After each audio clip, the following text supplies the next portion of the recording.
países asiáticos. Los chinos también poseen esta. Acá pueden observar la morfología de la larva. Miren, aquí tenemos la cápsula bucal.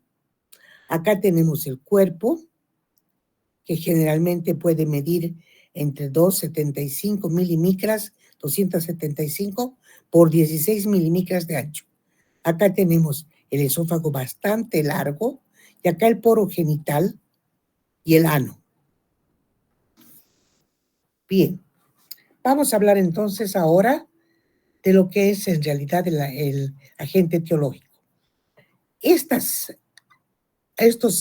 anquilostomas duodenales son gusanos o vermes cilíndricos de color blanquecino, como los podemos observar acá en esta fotografía correspondiente a una endoscopía. Miren ustedes, la porción anterior se encuentra curvada hacia el dorso, con una cápsula bucal quitinosa de forma oval que en su parte superior posee un par de dientes. Esta es la de los dos dientes, en forma de ganchos, y un par de dientes rudimentarios en su borde.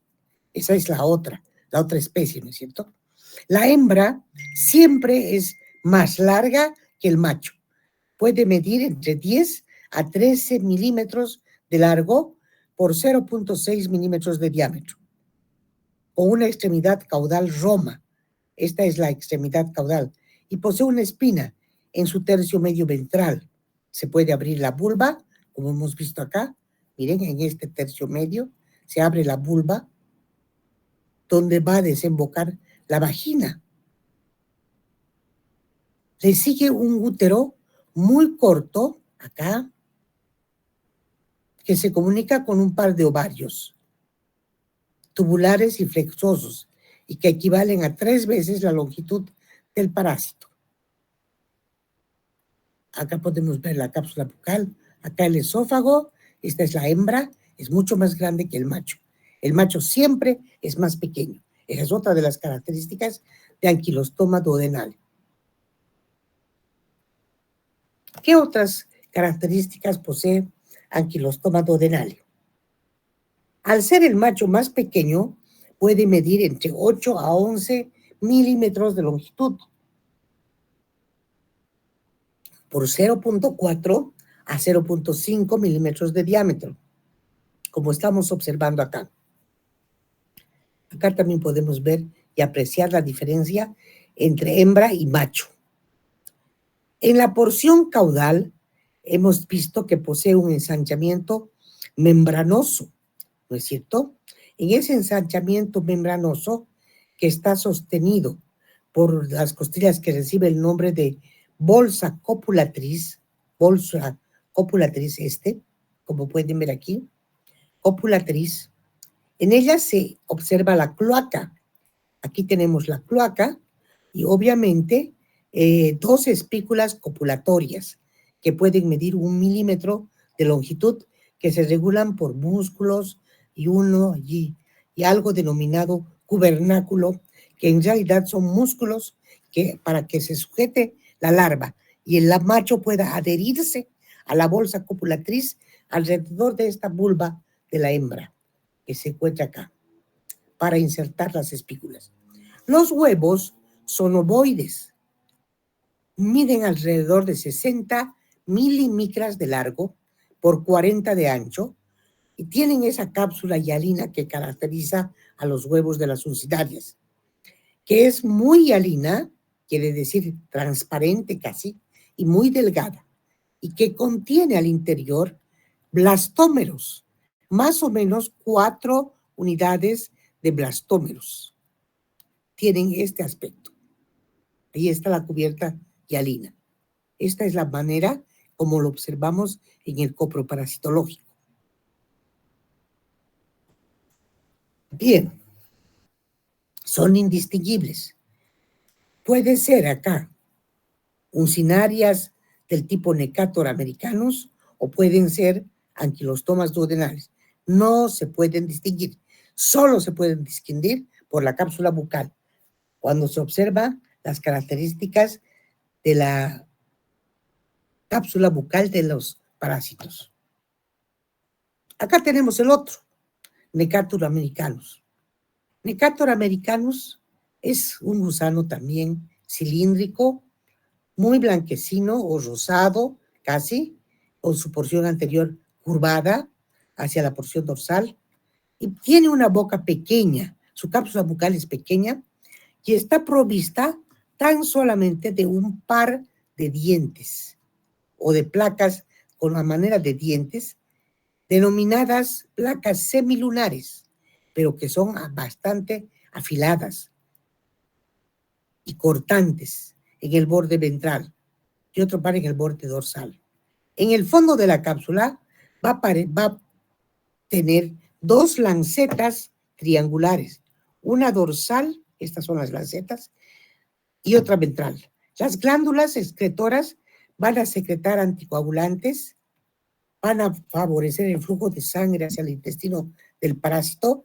Con esas cápsulas bucales se adhieren a los intestinos, se adhieren muchísimamente y causan anemia, porque al obtener sangre, secretan estas un anticoagulante que va luego al interior del parásito y que hace que se contraiga el esófago largo y musculoso que tiene la larva, actuando como una bomba succionadora de sangre. Por eso es que el efecto principal de estas uncinarias es justamente causar anemia. La hembra puede medir entre 10 a 13 milímetros de longitud por 0,4 de diámetro y su extremidad posterior va a terminar en punta. En cambio, el macho apenas mide entre 7 y 9 milímetros de largo por 0,3 milímetros de diámetro. En la extremidad posterior va a tener una bolsa copulatriz larga y ancha. El par de espículas copulatorias van a medir entre 900 milímetros de largos y van a caracterizarse por tener un espolón terminal que le da, en el caso de Necator, un aspecto de anzuelo. Los huevos son siempre similares a los de la otra especie, y aunque son ligeramente un poquito más grandes, son morfológicamente indistinguibles. No podemos distinguir a estos huevos.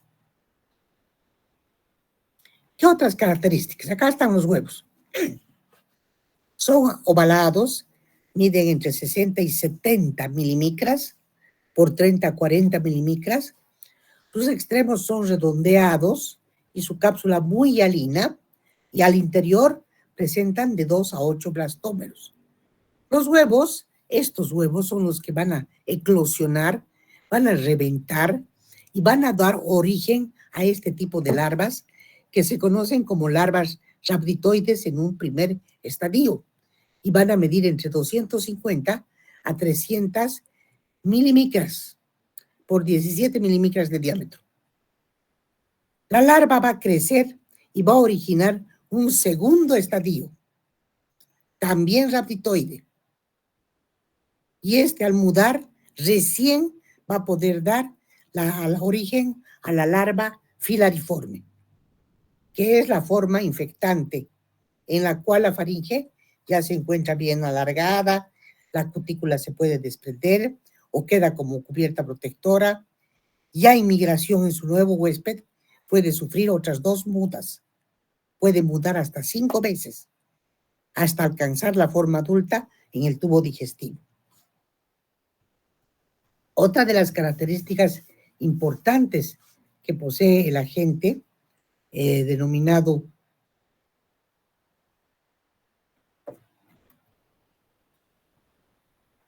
Necator americanus es que estas larvas rhabditoides pueden medir entre 200 a 300 milímetros y pasan por estadios diferentes hasta antes de convertirse en larva filariforme. Acá tenemos las larvas rhabditiformes en un frotis directo. También se la puede ver en un método coproparasitológico. Y acá tenemos la larva filariforme de Ankylostoma, acá tenemos la larva filariforme de Necator. Como verán, no tiene diferencias. Lo que no tienen estas dos larvas es un bulbo esofágico. Están rodeadas de vainas que no logran desprenderse y que constituyen la forma infectante para el ser humano. Es a través del larva filariforme que ingresa al ser humano. Se ponen en contacto con la piel o a veces con la mucosa del ser humano, pierde su vaina y penetran y alcanzan los vasos sanguíneos de la piel o de la mucosa. También se las puede ingerir con los alimentos, pero generalmente su fin es llegar a la vía sanguínea y pueden llegar inclusive por la vía sanguínea hasta los pulmones. Atraviesan los pulmones, los alveolos pulmonares, y en este pasaje sanguíneo la larva va mudando en la sangre a larvas de primer estadio, segundo estadio, tercer estadio, cuarto y quinto estadio. Por eso les decía yo que las larvas pueden mudar hasta 5 veces, hasta que alcanzan su forma juvenil, que pueden, a través de las cuales pueden ser deglutidas con el alimento y puedes alcanzar el intestino. Entonces va a ser el hábitat, va a constituirse el hábitat del gusano adulto, de la larva adulta. Y este pasaje por la vía sanguínea, primeramente, se denomina ciclo de luz. Luz, L-O-O-S, o ciclo de Los, que fue quien lo describió. Así se llamó la persona, el parasitólogo que pudo describir el ciclo. Ciclo de luz, cuando la larva penetra a través de la piel, ingresa a los vasos sanguíneos y allá en los vasos sanguíneos se puede dirigir por vía sanguínea hasta los pulmones. A eso se llama ciclo de Los y puede además estar entre 3 y 4 semanas en este ciclo, la larva. ¿Cómo es su biología? Vamos a estudiar para los dos porque las características de diferenciación son muy pocas. Tanto Ankylostomum duodenale como Necator americano causan la anquilostomiasis y la necatoriasis, pero existen otras dos especies como Ankylostoma ceylanicum, que les he dicho que está en los países asiáticos, Ankylostoma brasiliensis, que ataca a los perros y gatos, y Ankylostoma caninum, que es solamente común en el perro. Estas son las lesiones cutáneas que puede ocasionar, miren ustedes, la larva migrante cutánea en el sitio en que penetran las larvas. Generalmente penetran por los pies. Y una vez que se transportan a través de la vía sanguínea a la mucosa intestinal o cuando son deglutidas, mediante la cápsula bucal, usan sus ganchos, tanto Ankylostoma duodenale o las placas de Necator americanus, para adherirse al tejido y se alimentan de la sangre que ingieren y de todos los restos de los tejidos que van destruyendo. La saliva de estas glándulas salivales, la saliva, va a contener sustancias anticoagulantes. Y esas sustancias anticoagulantes que ellos producen les va a permitir evitar que la sangre se coagule. De ahí que cuando estas larvas se están movilizando de un lugar a otro en el intestino, van a dejar pequeñas úlceras sangrantes que por la cantidad de sangre que se pierden por la ingesta de estos gusanos, se calcula entre 0.2 o 0.25 a 0.3 mililitros de día por gusano. Imagínense, por eso es que causan anemia. Se añade la pérdida por el sangrado de la úlcera que deja el gusano cuando se está moviendo. Entonces, generalmente se producen úlceras.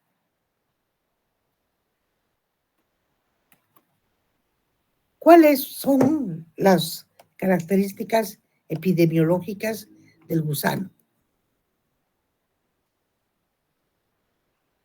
Tanto de Necator como de Ankylostoma. Y les he dicho que son muy comunes principalmente en zonas tropicales y subtropicales. Por lo general, existen 700 millones de personas infectadas. En Latinoamérica se cree que alrededor de 50 millones, también en el Caribe, y una población en riesgo de 514 millones en estas zonas. Acá están marcadas en rojo, miren, toda la distribución geográfica en los diferentes continentes para Ankylostoma duodenale, así como para Necator americanus, es aquella. ¿Quién es el que más se distribuye? Es Ankylostoma duodenale, el más conocido. Necator americanus, como ven en la gráfica, esta que está subrayada, es la distribución geográfica de Necator. La otra es Ankylostoma, la que está en rojo, duodenale, más abundante. Más abundante Ankylostoma duodenale que Necator americanus. La infección que causa Necator americanus se considera enfermedad tropical desatendida y es muy importante como enfermedad tropical y es muy importante en la salud pública, sobre todo cuando los niños son pequeños y repercute en su salud. También es importante en el embarazo de las mujeres por las condiciones de anemia que causan. Y sus condiciones ideales, les he dicho que son el desarrollo de sus larvas parasitario que se encuentra en sitios rurales, tropicales, donde generalmente se cultiva café, caña de azúcar, cocoteros, en las que coexisten además deficiencias muy importantes del tipo nutricional, del tipo socioeconómico, del tipo sanitario.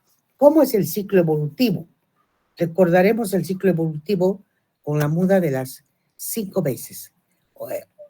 Es muy común para ambas especies. Acá tenemos cómo la larva ingresa a través de los espacios de la piel, penetra la piel en el primer sitio.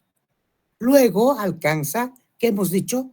La vía sanguínea a través de los linfáticos y se distribuye hacia, en forma de larva filariforme, penetra y luego muda a larva rhabditoide y obviamente produce los huevos. Los huevos eclosionan y se van directamente en el intestino. Se van distribuyendo en el intestino. En el intestino pueden llegar a formarse como adultos en el intestino delgado. Acá tenemos el estadio infectante, el estadio 1. Luego hemos visto que penetran hacia los pulmones por la circulación sanguínea, van a los pulmones, luego estas se van a distribuir también, van a deglutirse con alimentos también y van a ir a localizarse en los intestinos. En los intestinos las larvas rhabditoides se van a convertir en larvas rhabditoides, van a eclosionar, van a mudar por 5 veces y van a producir sus huevos y sus huevos cuando están presentes en las hembras fecundadas, tienen hasta 2 a 8 blastómeros y son indistinguibles entre sí. La especie que más huevos posee es Ankylostoma duodenale, de 20,000 a 30,000 huevos. En cambio, Necator americanus se conoce que produce entre 5,000 a 10,000 huevos por día. Los huevos se arrastran en la luz del intestino con las heces fecales y necesitan caer en las heces fecales, con las heces fecales, a suelos sombreados, cálidos, húmedos, con temperatura adecuada para poder evolucionar. Los huevos caen como huevos y estos se eclosionan y se producen las larvas filariformes que nuevamente, si pasa una persona descalza por estos sitios donde están eclosionando estos huevos, nuevamente vuelven a penetrar por los espacios interdigitales a la piel de las personas descalzas para volver a realizar el ciclo. Entonces, si hablamos del ciclo ecovolutivo, diríamos que los huevos, ¿cuánto tiempo tardan en romperse en la Tierra? 24 a 48 horas. Y dejan en libertad a la larva L1 del estadio 1, que es rhabditoide, que va a medir entre 250 y 300 milímetros. Y es la que tiene la cápsula bucal larga, con el esófago largo y musculoso. Esa larva, en 3 días, va a mudar a larva L2 y entre el quinto y octavo día va a transformarse en larva L3 filariforme, con faringe mucho más larga, y va a permanecer en ese estadio filariforme alrededor de varias semanas. Como larva filariforme, es infectante para el hombre. Tiene capacidad de atravesar la piel sana o hace por espacios entre los dedos, como les he mencionado, interdigitales, o por otro sitio expuesto, penetrando hasta alcanzar los vasos sanguíneos. De allá se va a arrastrar, ¿a dónde? Por el torrente circulatorio al corazón también, a los vasos pulmonares. Atraviesa la membrana alveolo capilar de los pulmones, asciende por los bronquios, por la tráquea, por la laringe, por la epiglotis, y cuando llega a la epiglotis puede ser deglutida y para alojarse en el duodeno. Y al cabo de 5 a 7 semanas va a alcanzar su estadio sexual maduro para realizar nuevamente copulación y postura de huevos. Y así se cierra el ciclo biológico. Como pueden observar, el parásito produce en su patogenicidad, tanto en el estadio larvario como en el otro estadio adulto, dermatitis en primera instancia, cuando está penetrando por la piel, en los pies, en las manos, y puede presentar eritema, puede presentar edema, puede presentar vesículas que luego se van a convertir en pústulas ya por infecciones secundarias con bacterias piógenas. Y cuando está migrante la larva hacia los pulmones, se van a observar también pequeñas hemorragias al interior con infiltrados celulares que atraen muchos fibroblastos, muchos leucocitos, y pueden llegar a producir, inclusive estas larvas, cuando están a nivel de los pulmones, focos neumónicos, cuando la invasión es masiva. Hay casos en los que los parásitos adultos se fijan a las mucosas intestinales y producen las úlceras inflamatorias sangrantes, también por acción directa de los parásitos. Estos parásitos, no se olviden que son capaces de producir una sustancia o liberar una sustancia anticoagulante. De ahí que la importancia de la hemorragia va a depender no solo del número de gusanos, sino también del estado de nutrición en la que se encuentra el huésped. Si el huésped es un individuo malnutrido, la afección va a ser mayor y las larvas van a consumir sangre y se van a sumar estas a la hemorragia y van a desnutrir mucho más la pérdida de proteínas. Va a existir hipoalbuminemia por la pérdida de sangre, se van a formar líquidos tisulares en los tejidos por el plasma y va a disminuir la capacidad del hígado para sintetizar albúmina. Por eso es que se produce la hipoalbuminemia. Se considera también que la pérdida de sangre en forma diaria es entre 0.04 mililitros para Necator americanus y 0.20 mililitros para Ankylostoma duodenale. Si continuamos con la patogenia, el primer dato clínico es la anemia. ¿Cómo se produce la anemia? Por pérdida de fierro, presentando a los hematíes o eritrocitos con mucha microcitosis, se vuelven más pequeños e hipocrómicos, con poco color. Eso significa. y el porcentaje de reticulocitos se eleva. También se pueden observar hematíes o eritrocitos nucleados con punteado basófilo en la succinariasis. El número de los leucocitos y de plaquetas no se altera, pero el porcentaje de eosinófilos es el único que sobrepasa las fibras normales. Así también para otras helmintiasis, ¿no es cierto? Hemos visto que siempre cursan las helmintiasis con eosinofilia.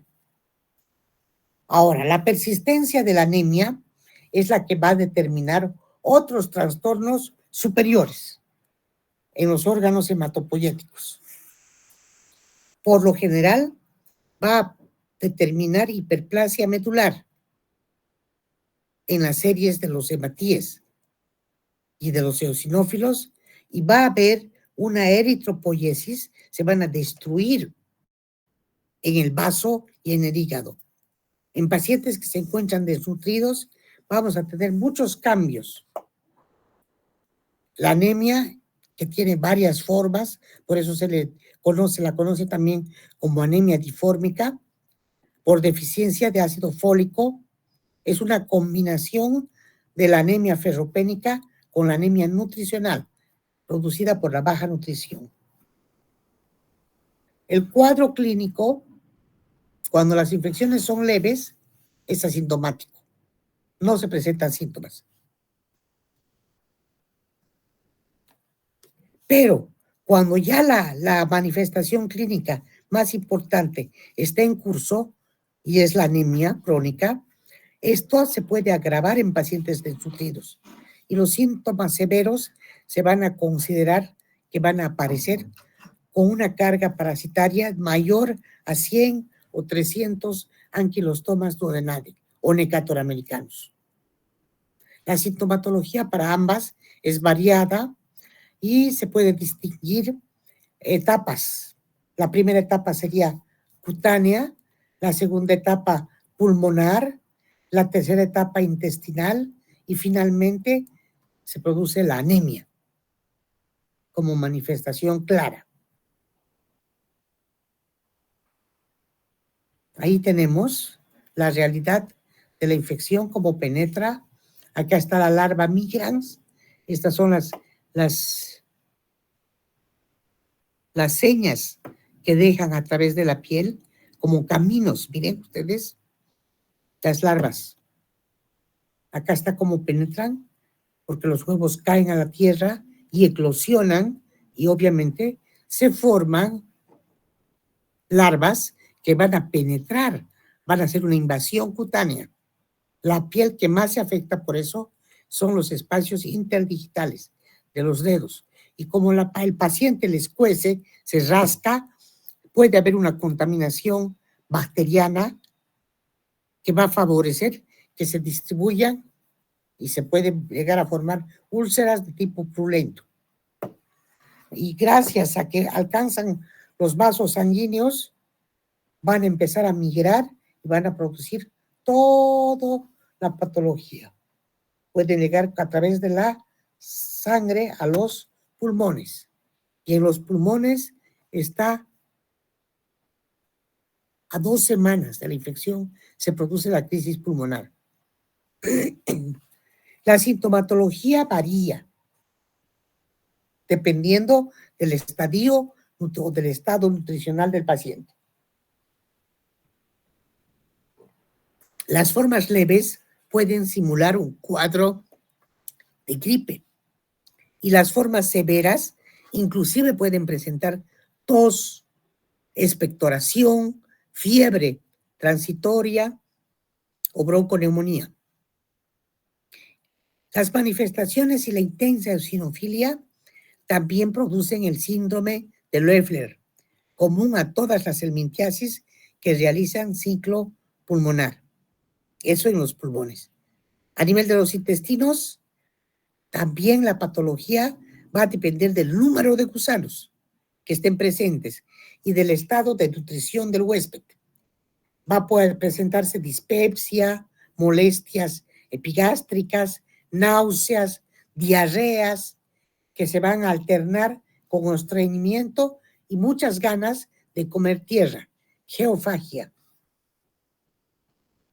Este cuadro clínico generalmente va a producir la anemia y el promedio de vida de las funcionarias es de 5 años y está asociado a la reinfección que pueden sufrir estos pacientes, por lo general en las zonas que son endémicas. Las formas más leves producen debilidad física, las personas son pálidas, mientras que los casos más avanzados ya inclusive hay pérdida de fuerza para el trabajo, hay mucho cansancio, se compromete el corazón, hay palpitaciones, vértigo, disnea, dolor de cabeza, lipotimias, pueden sufrir los pacientes ligeros desmayos, a eso se llama lipotimia, parestesias y anorexia, pocas ganas de comer. El tipo de anemia es, ya lo hemos dicho, microcítica e hipocrómica. Quiere decir que los hematíes se convierten en mucho más pequeñitos y pierden color. Y los niveles de hemoglobina que pueden llegar inclusive hasta 1 gramo por 100 mililitros en las infecciones graves. En este momento es que cuando se observa mala absorción de los intestinos y empiezan a disminuir las proteínas, las vitaminas, y eso conduce a una anemia megaloblástica, secundaria por carencia de ácido fólico, de hierro. Se produce también la hipoalbuminemia. Los pacientes que tienen o adquieren las larvas durante la niñez, las funcionarias, presentan retardo en el desarrollo mental. Eso es un peligro también.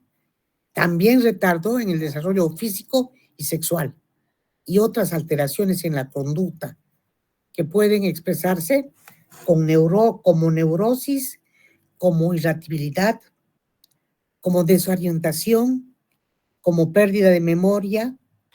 Se convierten muy agresivos los niños.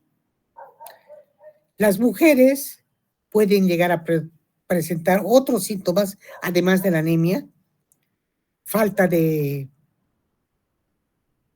periodo menstrual, que se conoce como amenorrea. Si están embarazadas, puede existir la posibilidad de partos prematuros. En los varones se puede presentar la impotencia sexual.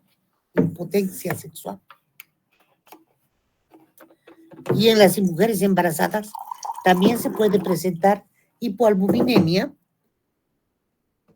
y afecciones en los riñones.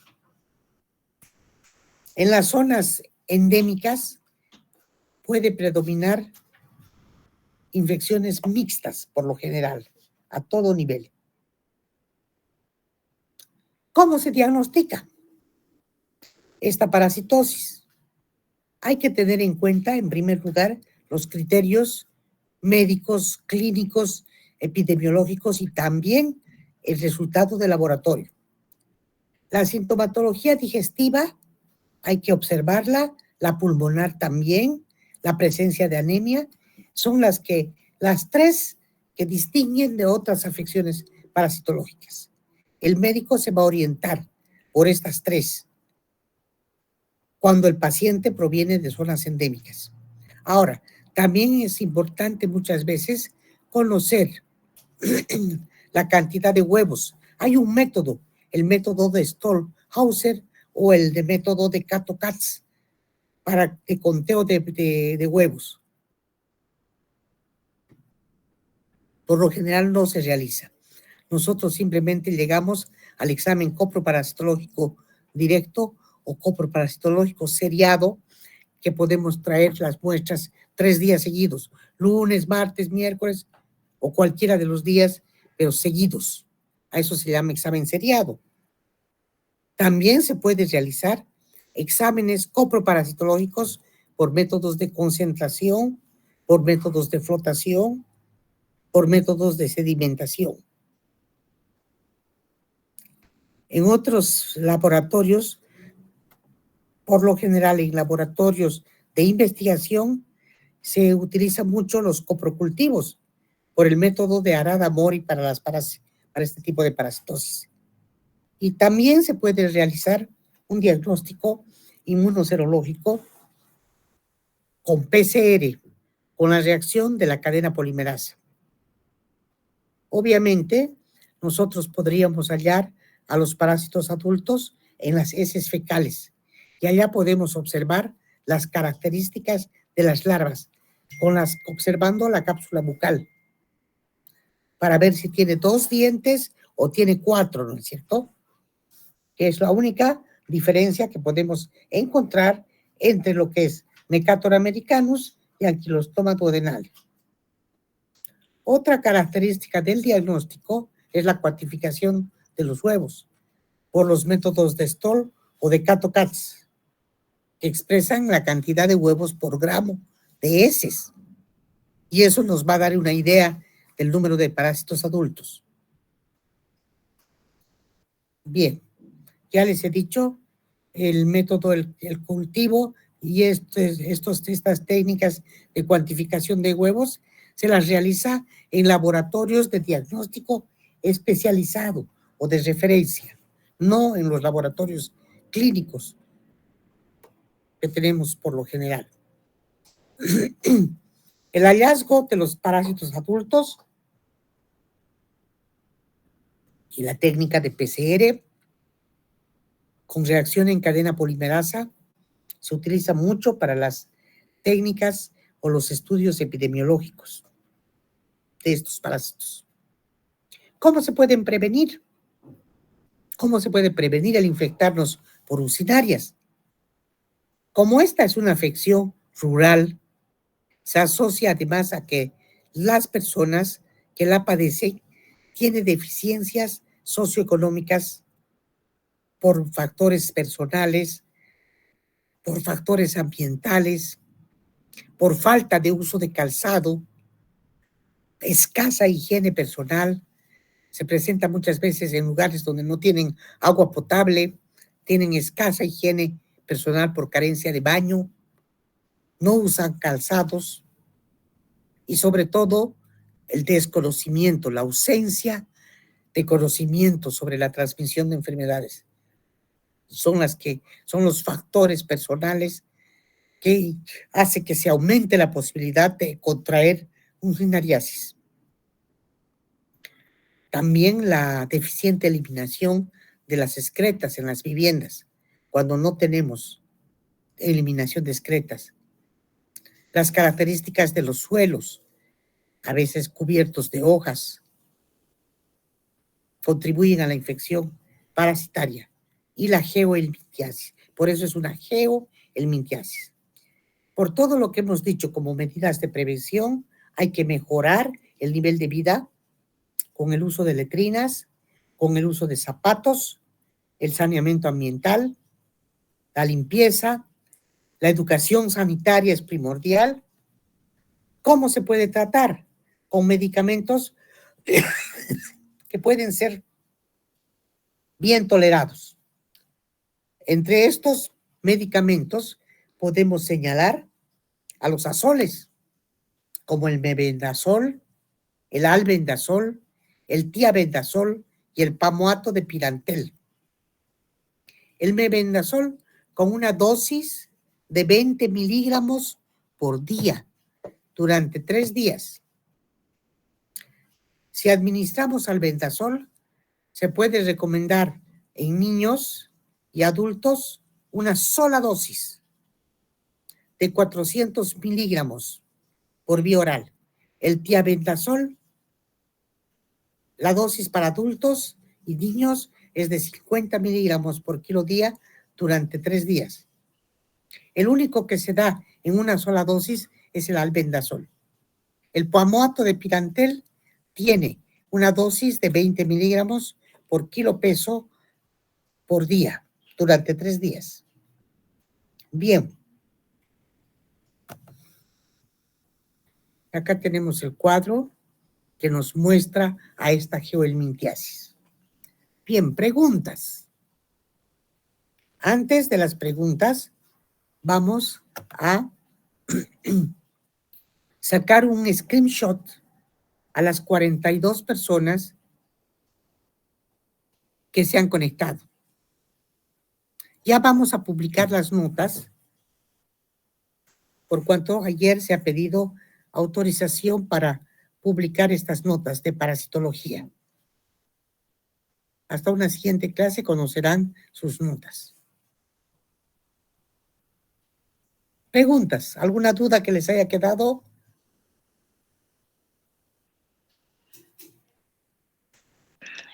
Doctora, buen día. Silvia, dígame buenos días. Doctora, y he visto también el saballón es un psicoriasis, doctora, o es otro tipo de parásito. Los sabañones Sí, en los pies sí. puede deberse a esta, pero no siempre, porque hay otras afecciones tropicales que también, otros tipos de dermatitis. Generalmente las uncinarias son las que hacen como canales y se producen porque las personas como comienzan a escocer se rascan. Pero una vez que ingresa la uncinaria, como ingresa en la forma de larva filariforme, esta alcanza rápidamente los vasos sanguíneos.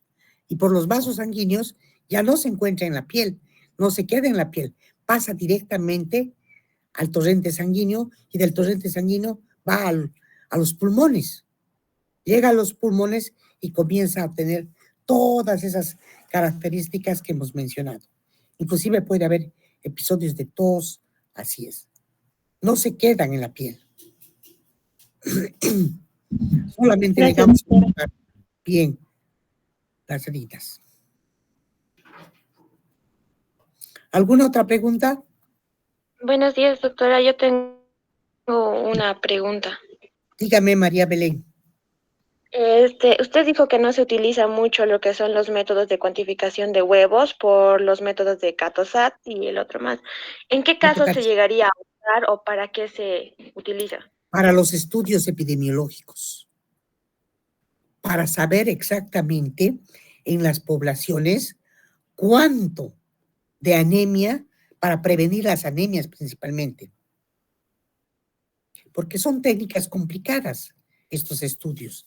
Los cultivos hay que hacerlos con carbón, con tierra, para llegar a cultivar las larvas, para hacer que éstas eclosionen en medios in vitro, ¿no? Porque generalmente tienen medios in vivo en el ser humano. Por eso es que solamente en laboratorios de investigación, de parasitología de investigación, para principalmente precautelar y realizar la epidemiología, se realizan. En la rutina diaria solamente nos conformamos con encontrar huevos en los que decimos, cuando un laboratorio informa, no se puede decir se encontró o el hallazgo o se comunica el hallazgo de huevos de Ankylostoma duodenale. Nunca se puede decir, chicos. Eso más bien quería decirles. Siempre se dice se encontró o existen huevos de uncinarias. ¿Me están entendiendo? El día que sean profesionales, nunca van a decir Onecator americanus o Strongyloides storcolaris, porque son indistinguibles, no se pueden distinguir.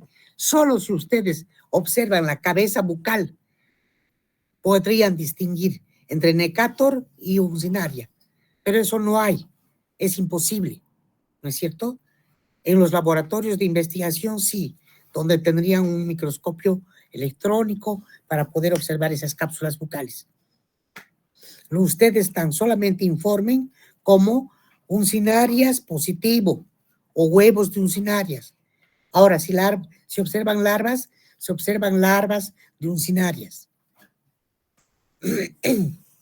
Bien. Porque no se pueden distinguir una de la otra. ¿Alguna otra pregunta, alguna otra duda? Yo les agradezco que estén atentos. Todo este material ya es para el segundo parcial. Doctora, tengo otra duda. Dígame, Silvia. Este parásito puede causar, como entra al intestino, entonces Sí. puede causar estreñimiento o alguna otra deficiencia. Estreñimiento no. Lo que mayormente causa es anemia, porque se rasga a los intestinos y se produce úlceras. ¿Me entiende? Y entonces son productores de anemia. Y cuando hay la anemia puede ser hipocrómica, puede ser megaloblástica, puede tener trastornos en la nutrición. Los pacientes no quieren comer. Si se presenta en niños, los niños no quieren comer cuando están parasitados. Y puede haber hasta fallas renales, Silvia. Alejandra, dígame, está levantando la mano. Alejandra Patricia. Buenos días, doctora. Buenos días. Mi duda es, ¿por qué motivos no se puede caminar sin nada de